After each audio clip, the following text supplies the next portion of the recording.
राजीव अपने गुरु को देख रहा था। उसकी भौहें चिंता से भरी हुई थीं। बुजुर्ग आदमी में एक शांति थी जो राजीव चाहता था। हर दिन चिंताएं राजीव के मन को कुतरती रहती थीं। वो उस शांति के लिए तरसता था जो उसके गुरु को घेरे हुए प्रतीत होती थी, खासकर सोते समय। एक दोपहर राजीव ने आखिरकार अपने विचार व्यक्त किए। गुरुजी, आप आराम से सोते हैं जबकि मेरा दिमाग दौड़ता रहता है। आपका राज क्या है? गुरु मुस्कुराए। उनकी आंखें ज्ञान से चमक रही थीं। उन्होंने राजीव के कंधे पर हाथ रखा। उनका स्पर्श गहरी समझ का एहसास दिला रहा था। मेरे प्यारे छात्र, उन्होंने शुरू किया। उनकी आवाज एक धीमी गड़गड़ाहट थी। जब आप तुम्हारे भीतर है, जैसे हम सभी के भीतर है। उत्सुक राजीव करीब आया। मेरे भीतर, उसने प्रतिध्वनित किया। उसके चेहरे पर भ्रम छा गया। लेकिन कैसे? मुझे समझ नहीं आ रहा है। गुरु ने सिर हिलाया, राजीव की घबराहट को स्वीकार करते हुए। तुम्हारे भीतर एक शक्ति है, एक मौन शक्ति जो तुम्हारी वास्तविकता को आकार देती है। ये तुम्हारा अवचेतन मन है। वो रुके, अपने शब्दों के भार को अंदर जाने दिया। ये छिपी हुई शक्ति, जितना तुम सोच सकते हो उससे कहीं ज्यादा शक्तिशाली, तुम्हारी शांति की कुंजी रखती है। राजीव ध्यान से सुन रहा था।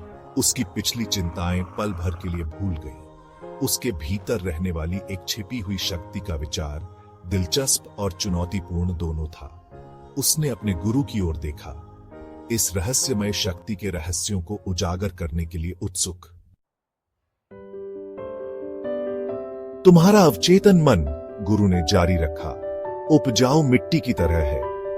यह आपके द्वारा बोए गए बीजों को आसानी से स्वीकार कर लेता है, चाहे वो सकारात्मक हो या नकारात्मक। उन्होंने राजीव पर अपनी निगाहें टिका दी। उनका भाव गंभीर था। तुम्हारी चिंताएं, मेरे प्यारे छात्र, डर और चिंता से बोए गए बीज हैं। लेकिन गुरुजी, राजीव ने बीच में कहा, मैं इन विचारों को कैसे नियंत्रित कर सकता हूं? ऐसा लगता है कि वो हवा से प्रकट होते हैं। गुरु धीरे से मुस्कुराए। लेकिन तुम उन्हें नियंत्रित कर सकते हो राजीव। तुम चुन सकते हो कि तुम कौन से बीज बोते हो। राजीव की भौहें फिर से सिकुड़ गईं। लेकिन कैसे? उसने जोर दिया। मैं अपने अवचेतन जैसी मायावी चीज को कैसे नियंत्रित कर सकता हूं? जवाब, मेरे छात्र, गुरु ने कहा। उनकी आवाज में एक सुखदायक गुण आ रहा था। सोने से पहले के शांत क्षणों में है। हर रात 5 मिनट के लिए अपने मन को सकारात्मक विचारों पर केंद्रित करो।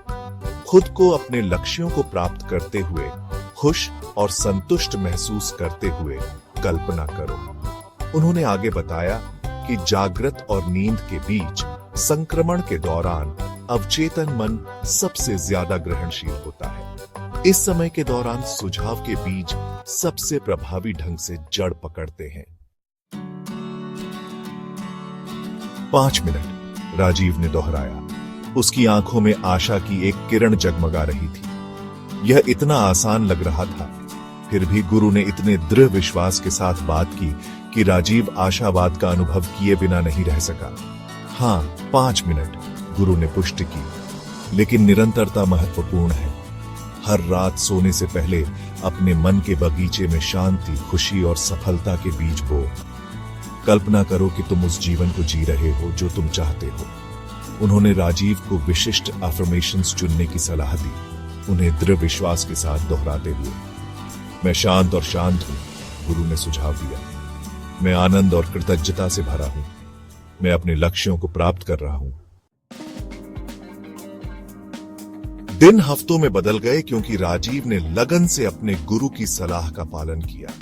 हर रात उसने अपने अवचेतन में सकारात्मक अफर्मेशंस बोने के लिए 5 मिनट समर्पित किए। उसने खुद को अपनी चिंताओं पर काबू पाते हुए, अपने लक्ष्यों को प्राप्त करते हुए और शांति की आभा बिखेरते हुए देखा। धीरे धीरे उसने एक बदलाव देखा। जो चिंताएं कभी उसके जागने के घंटों को त्रस्त करती थीं, उन्होंने अपनी पकड़ ढीली करना शुरू कर दी। वो हल्का, ज्यादा आशावादी महसूस करने लगा और उसकी नींद गहरी और आरामदायक हो गई। उसने अपने विचारों की शक्ति को महसूस किया। सकारात्मक पर ध्यान केंद्रित करने के लिए सचेत रूप से चुनकर वो अपने अवचेतन मन को फिर से प्रशिक्षित कर रहा था। चिंता के खरपतवारों को शांति और खुशी के फूलों से बदल रहा था। एक शाम जब राजीव अपने गुरु के साथ बैठा था, उसने स्वीकार किया कि जबकि वो कुल मिलाकर शांत महसूस कर रहा था, फिर भी कुछ पिछली चोटें उसे सता रही थीं। गुरु ने धैर्यपूर्वक सुना। उनके होठों पर एक जानकार मुस्कान थी। क्षमा मेरे प्यारे छात्र, उन्होंने कहा, यह कोई उपहार नहीं है जो तुम दूसरों को देते हो, यह एक उपहार है जो तुम खुद को देते हो। उन्होंने समझाया कि नाराजगी को पकड़े रहना जहर पीने और दूसरे व्यक्ति के मरने की उम्मीद करने जैसा है। उन्होंने राजीव को उन लोगों को माफ करने के लिए प्रोत्साहित किया जिन्होंने उसे चोट पहुंचाई थी, उनके लिए नहीं बल्कि अपने मन की शांति के लिए। क्रोध और दर्द को छोड़ दो, उन्होंने सलाह दी, और खुद को ठीक होने दो। जैसे ही राजीव ने अपने रात्रिकालीन अभ्यास में क्षमा को शामिल किया, उसने मुक्ति की गहरी अनुभूति का अनुभव किया। पिछली शिकायतों का भार हट गया, उसकी जगह एक हल्कापन आ गया जो उसने पहले कभी नहीं जाना था। उसने 5 मिनट के अभ्यास की परिवर्तनकारी शक्ति और निरंतरता के महत्व को महसूस किया। गुरु ने उसे याद दिलाया कि जिस तरह एक माली रोजाना अपने पौधों की देखभाल करता है, उसी तरह हमें भी अपने मन का पोषण करना चाहिए। निरंतरता, उन्होंने जोर देकर कहा, कामना और प्राप्ति के बीच का पुल है। उन्होंने राजीव से 5 मिनट के अभ्यास को एक काम के रूप में नहीं, बल्कि अपने स्वयं के कल्याण में निवेश के रूप में देखने का आग्रह किया। जीवन भर की शांति और खुशी की खेती के लिए समर्पित थोड़ा सा समय। वर्षों बाद राजीव खुद अपने ज्ञान और शांति के लिए जाने जाते थे। उनके भी छात्र थे जो उनके पास मार्गदर्शन और शांति की तलाश में आते थे। वो अक्सर 5 मिनट के अभ्यास की कहानी साझा करते थे, अवचेतन मन की परिवर्तनकारी शक्ति और निरंतर सकारात्मक सोच के महत्व पर जोर देते थे। कभी चिंतित रहने वाला छात्र शांति की किरण बन गया था। उसका जीवन उसके गुरु से मिले गहरे ज्ञान का प्रमाण था कि खुशी और संतोष की कुंजी हमारे भीतर है, हमारे अपने विचारों की शक्ति द्वारा खोले जाने की प्रतीक्षा में।